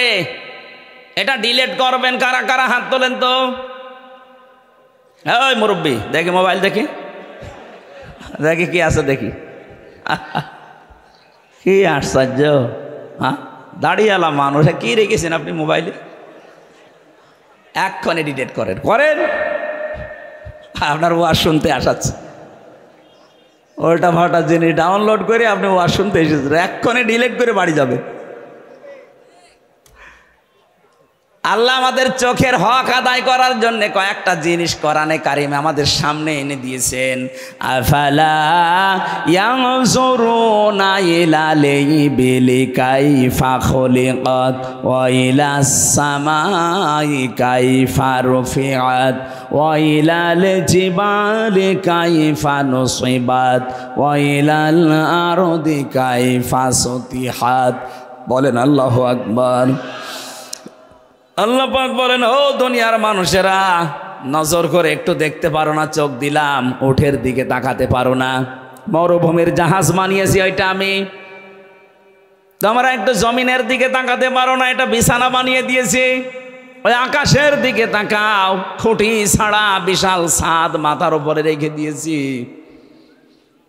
পাহাড়ের দিকে তাকাও, পেরেক স্বরূপ পাহাড়কে আমি জমিনের সাথে গেড়ে দিয়েছি। ও বন্ধুরা, পেরেক যখন মানুষ মারে, এই যে তক্তার উপরে পেরেক মারা না নেই? এই পেরেক যখন মারে তক্তার উপরে, ওই যে সামনে একটা আল বেরিয়ে থাকে চ্যাপটা মতো, এই চ্যাপটা অংশ এতটুকু হলে ভেতরে জাগিয়েছে চ্যাপটার চাইতে 20 গুণ বড়। কথা বলেন না কেন? আপনি পেরেক যদি এইটা, আল্লাহ বলেন পেরেকের মতো পাহাড়কে জমিনে গেড়ে দিলাম, তার মানে পাহাড় যত বড় আছে উপরের চাইতে 20 ডবল নিচে আল্লাহ গেড়ে দিয়েছেন। এই যে পঞ্চগড়ের পাশে হিমালয় পাহাড়, আপনি চিন্তা করেন 36,000 ফিট, এত বড় বিশাল পাহাড় উপরে যদি থাকে, ভেতরে এরকম 20 গুণ আল্লাহ গেড়ে দিয়েছেন। আল্লাহর ক্ষমতা কি? সাথে বিশ্বাস করি আল্লাহ একজন আছে। আরে ভাই, তার ক্ষমতা কি জানেন? কিয়ামতের আগে তা 7 তবক আসমান আর জমিন পুরাতন কাপড়ের মতো আল্লাহ নিজের হাতের ভেতরে গটিয়ে নেবেন। জোরে বলেন আল্লাহু আকবার। আল্লাহ আমাদেরকে এগুলো দেখিয়ে দেখিয়ে আমাদের বিবেকটা নাড়া দিচ্ছে। কি হয়েছে তোদের? আমার ক্ষমতা সম্পর্কে ধারণা আসে না? 8, 5, 13টা জিনিস এক হয়ে যাওয়ার পরে আস্তে করে মায়ের পেট থেকে ধরে নিয়ে আসলাম। তার একটা বারের জন্য বিবেক কাছে লাগে না? কেন তোরে আমি এভাবে বানিয়ে নিয়ে আসলাম? পৃথিবীর অন্যান্য সৃষ্টিকে, এ মানুষগুলো, এই সৃষ্টি জগৎকে আমি কত দুনিয়ায় তাদেরকেও নিয়ে আসি, কত এত সম্মান দিয়ে নিয়ে আসি না। শুধু আশরাফুল মাখলুকাত হিসাবে তোদেরকে আমি এত সম্মান দিয়ে দুনিয়ায় নিয়ে আসি। মারা যাওয়ার পরে তোদেরকে আমি ফেলে দেব যেখানে সেখানে না, তাদের সম্মানজনক একটা দাফন কাফনের ব্যবস্থা পর্যন্ত আমাদের করা লাগে। কথা বলেন ঠিক কিনা? যে আদমকে এত সম্মান দিলেন বিবেকের কারণে। কিসের কারণে? বিবেক আছে বলে আপনার এত সম্মান। বিবেক না থাকলে আপনি যদি পাগল হয়ে যান, আপনার এত সম্মান দুনিয়ায় কেউ দেবে না। সুতরাং আপনার যে বিবেক আছে, এটা আজকে থেকেই কাজে লাগাবেন। এমনকি জাহান্নামে যাবে যারা, মেন গেটে যে ফেরেশতা দাঁড়িয়ে আছে, দারোয়ান ফেরেশতা মালিক, ও জিজ্ঞাসা করবে, আলাম ইয়াতিকুম রাসূলুম মিনকুম ইয়াতলুনা আলাইকুম আয়াতি রাব্বিকুম ওয়া ইউনযিরুনাকুম লিকা ইয়াউমিকুম হাযা। কি তোমাদের কাছে কি নবী রাসূল যায়নি? এই জাহান্নামের যে আযাবের কথাগুলো তারা কি তোমাদেরকে শোনায়নি, সতর্ক করেনি? প্রত্যেকটি জাহান্নামী মানুষগুলো এক বাক্যে জবাব দেবে, ক্বালু বালা ক্বাদ জানা নাযীর। হ্যাঁ, আমাদের কাছে সতর্ক বার্তা নিয়ে এসেছিল। নবী হয়তো আসে নাই, নবীর ওয়ারিসরা এসেছিল। সত্য কথা বলতে হবে, মিথ্যা বলা যাবে না। সত্য পথে চলা লাগবে, মিথ্যা পথে চলা যাবে না। সত্যকে মিথ্যার সাথে মিশ্রণ করা যাবে না। দায়িত্ব জীবনে যেইটা যেইটা আছে পালন করা লাগবে, কথাগুলো আমাদের স্মরণ করিয়েছিল। কিন্তু মনে মনে ভাবতাম এইটা, আর বলতাম ফাকাল্লাবনা ওয়া কুলনা মা নাযালাল্লাহু মিন শাই। মনে হয় বেটা মিথ্যা কথা বলছে, এরকম কিছু আল্লাহ নাজিল করেনি। এরকম ধারণা এদেশে কারো নেই এখন।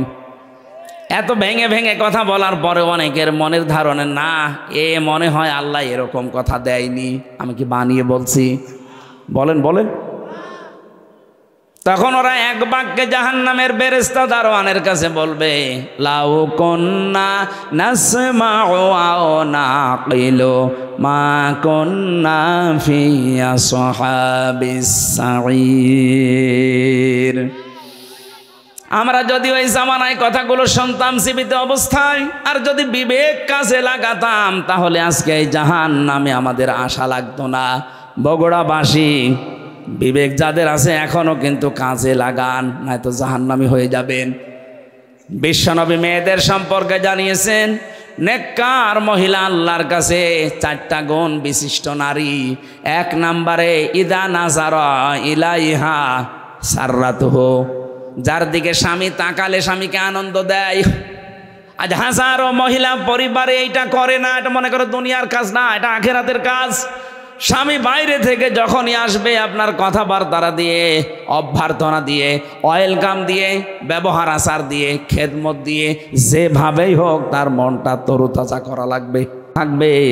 যেই মহিলার স্বামী বাড়ি থেকে চলে গেলে, অনুপস্থিত থাকলে সে তার নিজের ইজ্জত আবরু সম্ভ্রমকে হেফাজত করে রাখে। কত মহিলার স্বামী বাড়ি থেকে চলে যেতে দেরিও মনে হয় যে ঈদ বেঁধে গেছে ওর। বলুন, পরকীয়া প্রেমে যারা লিপ্ত, মেয়েদের অভ্যাস একটা আছে জন্মগতভাবে, ওরা যদি একবার কোনো জিনিসের শান্তি পেয়ে যায়, জীবন চলে গেলে ওই জায়গা ছাড়তে চায় না। এটা শুধু দোষ ওদের একা না, হযরত আদম আলাইহিস সালামের স্ত্রী থেকে শুরু। জান্নাতে যখন ছিল, শয়তান যে মেন গেটে বলছিল, আকাসামাহুমা ইন্নী লাকুমা লামিনান নাসিহিন, আমরা আল্লাহর নামে কসম দিয়ে বলছি আমি তোমাদের হিতাকাঙ্ক্ষী। গোপন ভিত্তিতে সংবাদ পেয়েছি যে আল্লাহ তোমাদেরকে আরামের শান্তির জায়গায় বেশি দিন রাখবে না, তোমাদের তাড়িয়ে দেবে। হযরতে হাওয়া আলাইহিস সালাম আগে পেছনে চিন্তা না করে মনে করলেন, কি এত বড় আরামের জায়গায় থাকতে পারবো না, মানে বলছে কি করা লাগবে তাই বলেন, যা করা লাগে এই আরামের জায়গায় থাকতে আমি তাই করব। শয়তানের জন্য টার্গেট নিয়েছিল মহিলাকে। কাকে? বলেন বলেন।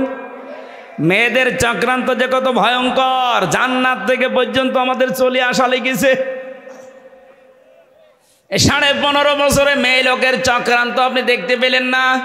একবার কোন রকমে চেয়ারে বসার পর যে শান্তি পেয়ে গেছে, দুনিয়ার সব মানুষ মারা যাক, চেয়ার আমার চাই। এই জন্য মাঝে মাঝে দেখতাম এই কথা বলতো, নির্বাচন হয় হোক না হয় না হোক, আমি ক্ষমতা চাই। এটা শয়তানের কথা। কার কথা? মেয়েরা, আপনি স্বামী বাইরে গেলে, এই যে অনুপস্থিত স্বামী, আন্দাজে যার তার মোবাইলে কল দিয়ে এই যে শাবনূরের কণ্ঠে কথা বলেন, আপনি যতক্ষণ পরপুরুষের সাথে কথায় লিপ্ত থাকবেন, আপনার কবিরা গোনা উঠতে থাকবে। মেয়েরা মোবাইলে কোন আওয়াজে কোন সিস্টেমে কথা বলবে আল্লাহ তাও জানিয়েছেন। সূরা আহজাবের 32 নম্বর আয়াত, ইয়া নিসান নাবিয়্যি লাস্তুন্না কা আহাদিম মিনান নিসাই ইনিত্তাকাইতুন্না ফালা তাখদাউনা বিল কওলি। আল্লাহ পাক বলেন, হে নবীর স্ত্রীরা, পর্দার আড়াল থেকে যদি কথা বলতে যান, কথা বলবেন সত্য কথা, কিন্তু ভাষা করবেন রুক্ষ সূক্ষ্ম, গরম দিয়ে কথা বলবেন। যার সাথে কথা বলছেন ওনার মনের ভেতরে যদি শয়তান কোনো কিছু ওয়াসওয়াসা দেয়, ওইটার কাজে লাগবে না। আপনি মোবাইলে কথা বলতে হলে প্রথমে সালাম দিয়ে জিজ্ঞাসা করে, যদি স্বামী কোথায়, বলে স্বামী আছে বাথরুমে অন্য জায়গায়। কি দরকার এমন ঝাঁঝালো গলায় বলবেন। যদি পরপুরুষ হয়, ওর মনের ভেতরে শয়তান উকি ঝুঁকি দিলে ও সঙ্গে সঙ্গে পাল্টিয়ে যাবে। মনে মনে ভাববে, আল্লাহ এ কি মহিলা না আজরাইল। আর যদি শাবনূরের কণ্ঠে আপনি শুরু করেন আলাপ, ও মনে করবে কাজ হচ্ছে। 1 দিন 2 দিন 5 দিন পরে দেখবেন 2 শয়তান ফেলে দিয়ে উনি আল্লাহর রাস্তায় পালিয়েছে। এই জন্য স্বামী যখন বাড়ি থাকে না, স্বামীর সন্তান, স্বামীর সম্পদ, স্বামীর ইজ্জত আবরু হেফাজত করে রাখা নেককার মহিলার গুণ। 3 নাম্বার, ওয়াতুইনু আলা দীনি যাওজাতিহা, যখন স্বামী বাইরে থেকে দিনের কাজ কারবার করার জন্যে থাকবে, তখন তাকে আপনি ছাড় দেবেন, সাহায্য করবেন, সহযোগিতা করবেন, উৎসাহ দেবেন। তো অধিকাংশ মহিলারা এটাই নেই। দিনের কাজে, মানবতার কাজে, 10টা মানুষের কর্মসংস্থান তৈরি করার জন্য স্বামী কাজ করছে, আপনি তার উৎসাহ দেবেন আরো? কথা বলেন না কেন? একটা মসজিদ বানিয়ে দিলে কয়জন মানুষ নামাজ পড়বে? নাই 2000। কথা বলেন না কেন? একটা রাস্তা যদি কেউ সংস্কার করে দেয়, একটা ব্রিজ বানিয়ে দেয়, লক্ষ লক্ষ মানুষও রাস্তায় হাঁটবে। 1000 মসজিদ বানানোর চাইতে একটা ব্রিজ, কালভার্ট সংস্কার করা আল্লাহর কাছে দামি। এরকম মানবতার পক্ষে যে কাজগুলো, মানবতাকে সাহায্য করার জন্যে, আল্লাহর দ্বীন প্রচারের জন্যে, কায়েমের জন্যে, প্রতিষ্ঠার জন্যে যারা কাজ করে বেড়ায়, নেককার স্ত্রীর কর্তব্য হচ্ছে তাকে উৎসাহ দেওয়া, সাহায্য করা। খাদিজাতুল কুবরা এইটাই করেছিলেন নবীর জন্যে। এই জন্যে আল্লাহ তাকে নিজে সালাম পাঠিয়েছেন। সুবহানাল্লাহ বলতে পারেন নাই? আপনাকে সালাম দেবে কি করে? আপনি তো আরো বাধা দেন। আপনার স্বামী কি মদ গাঁজা খেয়ে বেড়াচ্ছে? সে তো মানবতার পক্ষে কাজ করছে, 10টা মানুষের কর্মসংস্থান তৈরির জন্য চেষ্টা চালাচ্ছে। সমাজের জন্য কাজ করে যারা, মানবতার জন্য, ইসলামের জন্য, তাদের স্ত্রীরা যেন ছাড় দেয়, সাহায্য করে, উৎসাহ দেয়। এটা নেককার মহিলা। 4 নম্বরে, স্বামী যেটা পছন্দ করে, নেককার হতে চাইলে ওইটা আপনাকে পছন্দ করা লাগবে যদি জায়েজ হয়। আমি সহ যত স্বামী এখানে আছি, প্রতিটি স্বামী আমরা চাই এবং পছন্দ করি মন থেকে। যে কোরআন হাতে নিয়ে বলছি, মন থেকে আমি চাই এবং পছন্দ করি বিয়ের পরে যেন আমার মা বাবা আমার সাথে থাকে। কথা বলেন না কেন? কিন্তু 100টার আজ 98টা মহিলা এটা চায় না। হ্যাঁ, নামাজ পড়ে, রোজা রাখে, কালো বোরকা পরে, কিন্তু স্বামীকে মাঝে মাঝে খোঁচায় কি আর কতদিন একসাথে থাকবা, আলাদা হবা না। এ কথাটা শুধু ওই মেয়ে লোকের না, ওই মেয়ে লোককে হাওয়া দিচ্ছে ওই মেয়ে লোকের মা আর বড় বোন। ওখান থেকে শুধু হাওয়া দেয়, আর কতদিন থাকবে একসাথে? আরামে খেতে চাইলে আলাদা হ। এরকম শাশুড়ি আর বড় শালি কার আছে? হাত তোলেন তো। একজনে আছে না? কি ইয়ার কি মারা কথা না, ওরা আছে, সত্যি আছে। সম্মানিত মা বোনেরা, আপনি মনে করছেন আমি নামাজ পড়ি, রোজা রাখি, কালো বোরকা পরি, জান্নাত আমি পাবো না? পাবে কি? কে বলিস আপনি জান্নাত যাবেন? জান্নাতে যেতে হলে আপনার স্বামী যেটা পছন্দ করে ওটা যদি জায়েজ হয়, আল্লাহর কসম আপনার কষ্ট হলেও মেনে নেওয়া লাগবে। এই যে কয়েকদিন আমি গিয়েছিলাম আগে নীলফামারী কিশোরগঞ্জ থানা, একটা বৃদ্ধাশ্রমে ঢুকলাম। কতগুলো মা আর বাবা বসে আছে, তাদের চোখের দিকে তাকালেই মনে হচ্ছে ওরা সন্তানের জন্য বরদোয়া দিচ্ছে। কত কষ্ট লাগে একটা সন্তান বড় করতে। যারা বাবা আছে জিজ্ঞাসা করে দেখেন, একটা ছেলে একটা মেয়ের পেছনে 25 বছর 22 বছর শ্রম দেওয়ার পরে তার বিয়ে দেওয়া হয়। আমার মনে হয় আমার এই ছোট্ট মেয়েটাকে নিয়ে আমি যে ঝামেলায় আছি, আমাকে নিয়ে আমার বাবা মা ঠিক এই ঝামেলায় ছিল।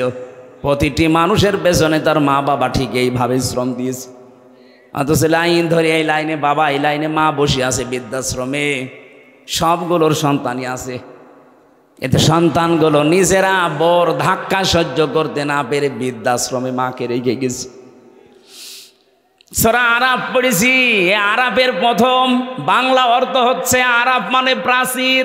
আরাফ মানে, নবীজি বলেন জান্নাত আর জাহান্নামের মাঝে আল্লাহ একটা প্রাচীর দিয়ে রাখবে। কিছু মানুষকে আল্লাহ দাঁড় করিয়ে দেবে, ওদেরকে আল্লাহ জাহান্নামও দেবে না, জান্নাতেও দেবে না। সাহাবী প্রশ্ন করলেন, হুজুর জান্নাতে দেবে না কেন? নবীজি বলেন এরা আর যাই করুক মা বাবার হক আদায় করতো না, তাদের সাথে খারাপ ব্যবহার করতো। আজকে গতকালকে বগুড়াতে একটা ছেলে মাকে জবাই পর্যন্ত করে ফেলেছে।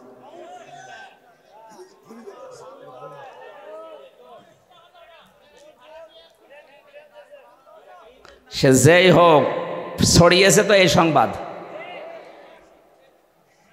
এটা যদি নাও হয়ে থাকে, এরকম জঘন্য কাজ বাংলাদেশ সহ বিশ্বে এখন অনেক জায়গায় হচ্ছে। নিজের মাকে পর্যন্ত জবাই করে ফেলতে পারে যে সন্তান। আমার মনে হয় আরাফ নামক প্রাচীরে অলরেডি দাঁড়িয়ে আছে। সাহাবী বললেন, হুজুর ওরা জাহান্নামে যায় না কেন? বিশ্বনবী বলেন ওদেরকে আল্লাহ জাহান্নামে দিচ্ছে না, কারণ ওরা দুনিয়াতে দিন কায়েমের জন্য চেষ্টা করত। সুতরাং আপনার জীবনের মেন টার্গেট বানাবেন আল্লাহর দিনকে করে জমিনে কায়েম করা যায়। সে যেভাবেই হোক, পদ্ধতি যদি এই দুনিয়াতে আল্লাহর পাঠানো সিস্টেমের বাইরে যায়, ওই পদ্ধতি মানা যাবে না, যেটা জিএমবিরা করে না। ইসলাম কোনোদিন এই পৃথিবীতে জঙ্গিবাদ, সন্ত্রাসী, বোমা হামলা এটা সমর্থন করে নাই, করবেও না। এই পৃথিবীর ময়দান শান্ত রাখার জন্য আল্লাহর যে নিয়ম আছে, রসুলের দেখানো যে পদ্ধতি আছে, এইটা অ্যাপ্লাই করে যদি কিয়ামত পর্যন্ত লাগে, দিন কায়েম না হয়, আপনার অসুবিধা নেই, আপনি চেষ্টা করার কারণে বেতন পেয়ে যাবেন। কথা বলেন না কেন? আমাদের চেষ্টা থাকা লাগবে। কি করে? আলা আলাহুল খালক ওয়াল আমর, এ জমিন আল্লাহ বানিয়েছে, কি করে আল্লাহর জমিনে আল্লাহর দিন এখানে দাঁড় করানো যায়। এটা আমি করতে পারলে ভালো, না করতে পারলো আমার লস নেই। আমার বিকাল 5টা মানে জীবনের শেষ দিনে আল্লাহ আমাকে বেতন দিয়ে দেবে, আর আমার বেতনের নাম জান্নাত। বেতনের নাম কি? এই জন্য আমাদের বিবেকটা আজকে আমাদের কাজে লাগানোর সময়।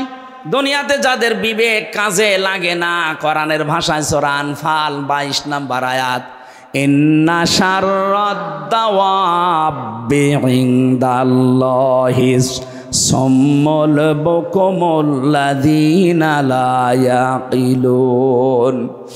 দুনিয়াতে যাদের বিবেক কাজে লাগে না, আল্লাহ বলেন, হে নবী, ওদেরকে মানুষের মতো দেখতে মনে হলে ওগুলো জানোয়ারের চাইতেও খারাপ। আমি বারবার বলছি কেন শব্দটা? কারণ 15.5 বছরে যারা ছিল, একটারও বিবেক কাজে লাগে নাই। আপনার যদি বিবেক ন্যূনতম কাজে লাগতো, বিনা ভোটের এমপি হয়ে আপনি বুক ফোলাতে পারতেন না? আপনার লজ্জা করতো না? জনগণ আমাকে নির্বাচিত করে না, আমি পরিচয় দিই করে যে আমি এমপি। আপনার বিবেক কোথায় গিয়েছিল? কুকুরে পোশাম করেছিল বিবেকে? সারা দুনিয়া ধিক্কার দিয়েছে 15.5 বছর, এরপরও মাটি কামড়িয়ে সিয়াদ ধরে পড়িয়াছে। আল্লাহ এত বড় লাথি দিয়েছে, এখন আদালতে নিতে গেলেও দেখি লাথি খাই।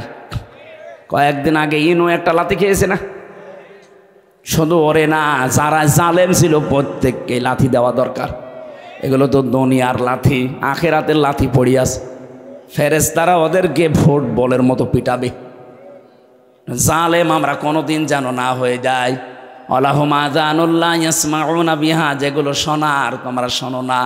কি হয়েছে? কান দিলাম, শুনতে চাও না কেন?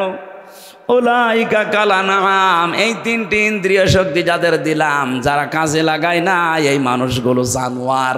কে বলছেন? বলেন বলেন। আপনি নিজেকে এবার নিজে প্রশ্ন করে দেখেন তো। আল্লাহ আপনাকে বিবেক দিয়েছে, চোখ দিয়েছে, কান দিয়েছে। যাদেরকে দেয়নি তাদেরটা বাদ দিলাম, কিন্তু যাদের দিয়েছে আপনি কি জবাব দেবেন? এক অন্ধ আমার সাথে খাবার খাচ্ছিল, এটা কুমিল্লায়। হঠাৎ দেখে বিদ্যুৎ চলে গেল, আমরা চিল্লা পাল্লা আরম্ভ করেছি। অন্ধ আমার হাত চেপে ধরে বলছে, হুজুর চিল্লান। মাত্র 1.5 মিনিট 2 মিনিট কারেন্ট চলে গেছে, আপনি চিল্লাচ্ছেন। অথচ আজ 42 বছর আমার জীবনে কারেন্ট নেই। আল্লাহ যদি চোখটা সত্যি আপনাকে না দিত, কি হইতো বলেন তো আপনার জীবনে? কত লাতি গোতা, কত মানুষের অপমান অপদস্থ সহ্য করা লাগতো।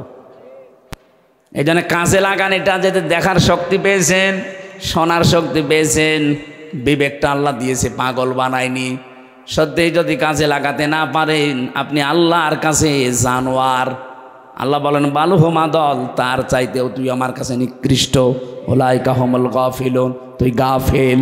আর গাফেলের জন্য আল্লাহর বানানো বাগান জান্নাত নেই। মেয়েদেরকে যে 4টা কথা বললাম, যখনই স্বামী আপনার দিকে নজর দেবে, স্বামীকে খুশি করবেন। স্বামী বাইরে গেলে হেফাজতে রাখবেন নিজের লজ্জাস্থান, নিজের সন্তান, স্বামীর সম্পদ। 3 নম্বরে স্বামীকে সাহায্য করবেন, মানবতার কাজে, দিনের কাজে উৎসাহ দেবেন। 4 নম্বরে স্বামী যেটা পছন্দ করে যদি জায়েজ হয়, কষ্ট হলে ওইটা সাপোর্ট করবেন। আল্লাহ মেয়েদের এই 4টা গুণ যদি অর্জন হয়, নবীজি বলেন জান্নাতের 8টা দরজায় আল্লাহ তার জন্য উন্মুক্ত করে রাখবে।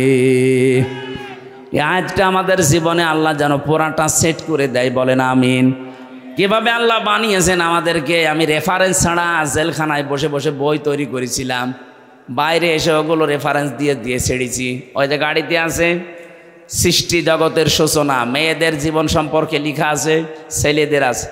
যাওয়ার সময় ওটা আপনার স্ত্রীকে, মেয়েকে, বউকে, ফুফুকে ওদেরকে উপহার দেবেন। ওই যে গাড়ি আছে মনে হয় এই গেটে আছে, ওগুলো যাওয়ার সময় নিয়ে যান। আজকের মতো কালকে যেহেতু অনুষ্ঠান আছে, আরও বড় মাওলানা আসবে, আজিজুল ইসলাম ভাই, আমি দোয়া করে শেষ করছি, ওটা যাওয়ার সময় নিয়ে যান। আল্লাহুম্মা আমিন। লা ইলাহা ইল্লা আনতা সুবহানাক ইন্নী কুনতু মিনাজ জালিমিন। রব্বুল আলামিন 2 দিন ব্যাপী তাফসীরুল কোরআন মাহফিলের প্রথম দিনে বগুড়া শিবগঞ্জের কিচকের এই মাটিতে আমরা হাত তুলেছি। যত মানুষ আমরা কোরআনের কথাগুলো এই 1.5 ঘন্টা পর্যন্ত শুনলাম, আমাদেরকে মাফ করে দাও। আলোচনার সওয়াবগুলো নবীজির রওজায় পৌঁছিয়ে দাও। মা বাপ যারা হারিয়ে ফেলেছে আল্লাহ মা বাপকে ক্ষমা করে দাও। রব্বুল আলামিন বগুড়ার মাটি মানুষের সন্তান শহীদ রাষ্ট্রপতি জিয়াউর রহমানকে কবরে তুমি মাফ করে জান্নাত দিয়ে দাও। তার স্ত্রী অসুস্থ, আল্লাহ শেফায়ে কামেলা আজিলা নসিব করে দাও। তার ছোট সন্তান তা দুনিয়া থেকে বিদায় নিয়েছে, আল্লাহ তার কোকো ভাইয়ের কবরকেও জান্নাত বানাও। রব্বুল আলামিন শ্রদ্ধাভাজন বড় ভাই জনাব তারেক জিয়া এই মাটির সন্তান, নির্বাসিত হয়ে আছে নিজের দেশ থেকে, কতটা বছর পাড়ি জমিয়ে প্রবাসে পড়ে আছে। আল্লাহ তাআলা সম্মানের সাথে ইজ্জতের সাথে এ দেশের সন্তান এ দেশের মাটিতে ফিরিয়ে দাও। কোরআনে কারিম দিয়ে দেশ চলছে এটা দেখে মরার সুযোগ করে দাও। মাহফিলের প্রধান অতিথি অধ্যক্ষ মীর শাহ আলম, আল্লাহ তাআলা এ নামের ভেতরে যেটা লুকিয়ে আছে তাকে তুমি ওই জায়গায় পৌঁছিয়ে দাও। জনগণের খেদমত করার জন্য আশা আকাঙ্ক্ষা পেশ করেছে, তোমার এলমে জানা আছে তার দ্বারা কি হবে, মানবতার কাজ হবে, ইসলামের কাজ হবে, তোমার জানা থাকে আল্লাহ তুমি তাকে বিজয় করে দিও। সম্মানিত সভাপতি মাহফিলের যে 2 জন আলেম, আল্লাহ বিশেষ করে আমার আফসার ভাই, জনগণের দায়িত্ব তাকে দিয়েছিলে, সামনে যেন তুমি তাকে সঠিকভাবে দায়িত্ব পালন করার সুযোগ করে দিও। মা বোনদেরকে 4টা গুণে গুণান্বিত হওয়ার তৌফিক দাও। জালেমের জেলখানায় 3টা বছর বড় অসুস্থ হয়ে পড়েছি আমি, আল্লাহ আমাকে তুমি আগের অবস্থায় স্বাভাবিক অবস্থায় ফিরিয়ে দাও। কোরআনের কথাগুলো সহজ সরল ভাষায় বলার মতো যোগ্যতা আমাকে ভিক্ষা দাও। এই এলাকায় মাটির নিচে কত মানুষ ঘুমিয়ে আছে, কোরআনের ইজ্জতে আল্লাহ তুমি মাফ করে দাও। জেলখানায় আমার পার্টনার শ্রদ্ধাভাজন বড় ভাই জনাব মিয়া নুরুদ্দিন অপু, আল্লাহ তার সন্তানের জন্য দোয়া চেয়েছে, ছেলেটাকে কবুল করো, তার শরীরকে তুমি সুস্থ রাখো। আল্লাহ বহু সাহায্য করেছে জেলখানার ভেতরে আলেমদের, আল্লাহ তাআলা ওসিলায় তাকে তুমি মাফ করে দাও। বারাকাল্লাহু লানা ওয়া লাকুম ফিল কোরআনিল আযীম। মরণ আসলেই যেন বলতে পারি লা ইলাহা ইল্লাল্লাহু মুহাম্মাদুর রাসূলুল্লাহ। আসসালামু আলাইকুম।